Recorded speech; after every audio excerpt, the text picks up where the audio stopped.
Today it is my goal to make this bug with WIMP literally in its name and transform them from a 0 to a hero.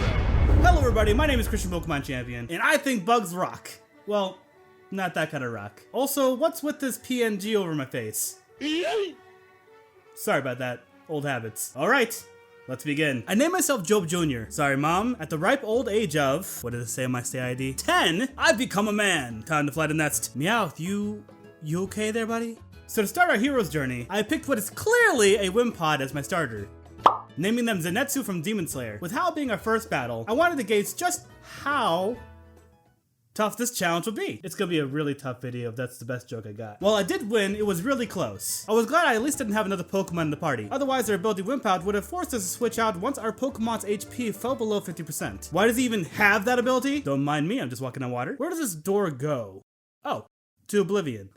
It goes to Oblivion. Monkey. As our first official obstacle, Aoyama, even with added training, it still took 6 sand attacks and 16 attempts to defeat them. But at least I didn't use double team. Pecking order. Oh hey, it's Plonker. Plonker go brrr. Moving along, our first totem Pokemon, Alolan Eradicate, doesn't take too long due to our type advantage. By the way, don't leave this cave before you finish the challenge, because Pink Hair over here will think that you wanted to start over the challenge. I just wanted to heal my Pokemon. Is that okay, Aoyama? Hala is next. Since the best attack I had access to at the time was Struggle Bug, which is ineffective against fighting Pokemon, and oh no, please don't tell me this is going to be one of those parts of the challenge where it takes ludicrous amounts of levels to beat. Yep, I'm only 1 second. 7% done with this challenge, and I've already popped a blood vessel. Okay, Hala. Zenitsu is at level 37. You're equivalent to a first gym in this game. Please? Don't ask more of me. Initially, I wanted to use Sand Attack to lower the chances of getting hit by the Mankey and the Makuhita, but no matter what I did, Makuhita would always, and I mean always, get all 6 of his Sand Attacks on me before I could on them, rendering Zenitsu useless for Crabrawlers. So eventually, I tested just plowing through all 3 of the Pokemon with regular attacks, and apparently, that worked. I guess that's what I get for using Sand Attacks. All after 95 attempts. But it's over, and greener pastures are ahead. Maybe. Probably not. At the very least, after training for as long as I did, generally means that all the trainers ahead tend to be a little easier.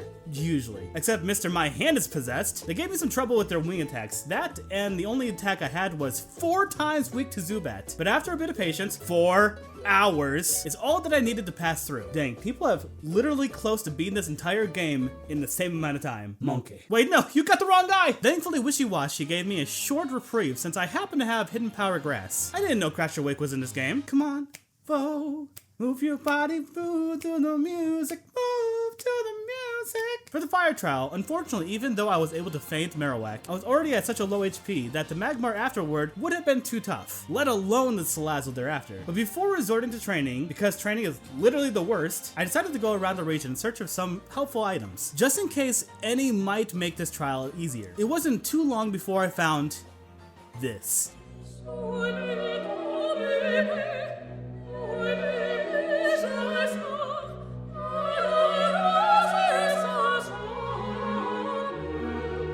I struck gold with this TM, and because of it, I was able to 1-shot the Alolan Marowak and 2-shot the Magmar. Oh, this again. Zenitsu, you're making me look bad. Thankfully, I found out if you do lose at this part of the trial, the game throws you a bone by not making you fight the previous 2 Pokemon again. So on my second attempt on Salazzle, a Hydro Vortex and another Scold took them out, with another 32 attempts amongst the 3 Pokemon. Why did you have to make these cutscenes so long? We're already ready to take on the grass trial, and this one was a little tricky. As opposed to telling you all the strategies I had failed, the many strategies, I'll explain what did eventually win. Since Lurantis has a power herb, I can use Solar Blade turn 1. To avoid this, I use Protect. Once Trumpik is called out, I have to address them quickly to avoid being outnumbered. And now is a great time to manipulate the game's AI. Since I know they'll mainly focus on Solar Blade on Zenitsu, I can switch between Sand Attack and Protect until all they see is sand. Thankfully, during this sequence, they won't call a Pokemon out until I start attacking again. Afterwards, I can burn them, weakening them even further. Alright. Hell yeah. Oh. Hell no! Since Lurantis has Synthesis, Castform Sunny Day will make things much worse for Zenitsu. So I needed to deal with them quickly by using my Z Water attack on them. By the way, you haven't lived until you saw Wimpod turn into a missile, so you're welcome. I guess. With just 2 more hits gave Zenitsu the win. You're overcoming quite a bit, little buddy. Don't test me, I'm on a Tauros. I'd be confused too if I was kissed by a lay. In Akala outskirts, I anticipated what was hidden there. The TM for Leech Life! I can finally use physical attacks. Up until now, I've only been allowed to use special attacks. And Wimpod is a physical attacker. In fact, let's compare when I'm using a physical attack to a special attack. At the very least, now that I have a physical move, this will become a much easier challenge. Right? Oh, come on! Right next to the TM is, of course, the Rock Challenge. Olivia's trial was so difficult that even if I get past their nose pass, who, by the way, is obsessed with paralyzing me, their Lycan Rock's Continental Crush just obliterates Zenitsu in 1 hit. Give me a sec. Just came back from the Hyperbolic Time Chamber. And yes, I went up 12 levels. This time I gave Zenitsu a Cherry Berry to counter the nose pass to Thunder Wave. Thinking Lycan Rock would use their Z Rock move again, I protected. But instead they used a regular rock move. Haha! I'm in danger. I went for a Leech Life, and to my surprise, I one-shotted them. Well, that was easier than expected. Last up is their Bulldor. One Scold was enough to initiate their Sturdy ability, and it even burnt them. So all I have to do is survive 1 attack. Oh, please. Please survive this. They did 4 consecutive Rock Blasts, but that was not enough to finish off the legend that is Zenitsu. Thank goodness for the burn, and it only took me 55 attempts. Phew! This was supposed to be an easy challenge. I categorized it as an easy challenge. Well, anyway, our next destination is Aether Paradise. It does feel good finally making progress in this challenge. Professor Umbridge, you gonna let me through here, Chief? Guys, I think this is a problem. Is this a problem? I think this is a problem. In fighting the jellyfish, my ability interestingly yeeted us out of the battle. Normally our ability wouldn't initiate during a totem trial, but I guess this battle behaves more like in a wild encounter. Plus it seems we didn't even need to defeat them to progress the story anyway. Oh! At Mali City is the electric trial. I was honestly scared of this trial since electricity is our weakness. But to my surprise, because I trained Zenitsu to such a degree from the previous battles, that and Leech Life is just that good, I won on my first attempt. Man, Zenitsu, you're looking pretty swole right about now. Papa? I could lift that. Tell me I'm pretty. First things first, when it comes to the Ghost Trial, my highest priority is to lower their stats and increasing my own. I use Skull to get Mimikyu to use up their ability. Plus, there's a chance to burn them. I guess not this time. After a bit more damage, they call out MC Hammer. Though I was eventually able to feint the Mimikyu, I still had to deal with a strong Gengar. A Leech Life took about half, and their Shadow Ball lowered my special defense. Though, thankfully this doesn't matter since Zenitsu feinted them in the next turn, and within a briskly 64 attempts. You dare bring my sister into this life of crime? Why do I sound like Bernie Sanders all of a sudden? I totally thought that said kick W.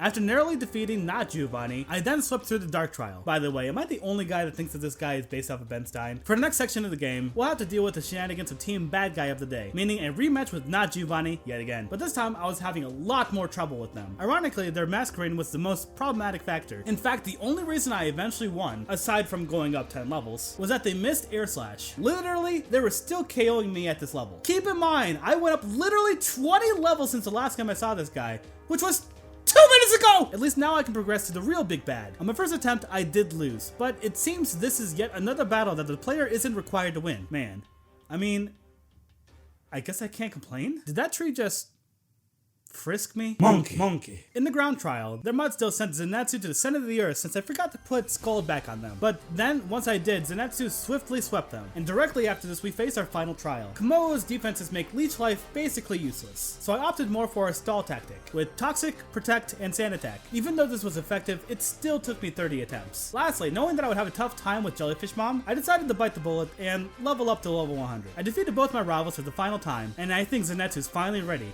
to complete his hero's journey. Looking at this roster, it almost looks like they put every single weakness that Zenitsu has and push them over here. Rock and Flying are both effective against Zenitsu, and most of my better attacks are ineffective against Ghost and Fighting Pokemon. This is kinda suck. Well, here goes nothing. First up is Hala. They wasted a turn with Fake Out. After weakening their own defenses with close combat, I took the time to replenish my health while they healed. It only took the one return for Primeape. Since FNAF is very physically defensive, I opted for a Scold. When Freddy Fazbear got burnt, I guess Hala thought it was best to switch into Poliwrath. I'm almost taken aback whenever an AI decides to switch out their Pokemon. For them, 3 Leech Lives seemed to be enough. Fazbear is back already, and Hala hilariously used a full heal, despite the fact that one more attack fainted them anyway, and Crabrawlers Fireball didn't take long to fall to the power of friendship. So far so good. I mean, this battle only took me 2 attempts. For Olivia, them using Yawn was really annoying, so it's best to eliminate them quickly. To evade Lycanroc's counter, Scald is best. Carpink is a beefy little dude with moves like Reflect, so thankfully it took several turns to feint them so that their Reflect would fade away anyway prior to the next Pokemon. Probopass was definitely a dark horse of this battle. With Thunder Wave coupled with Sandstorm, they were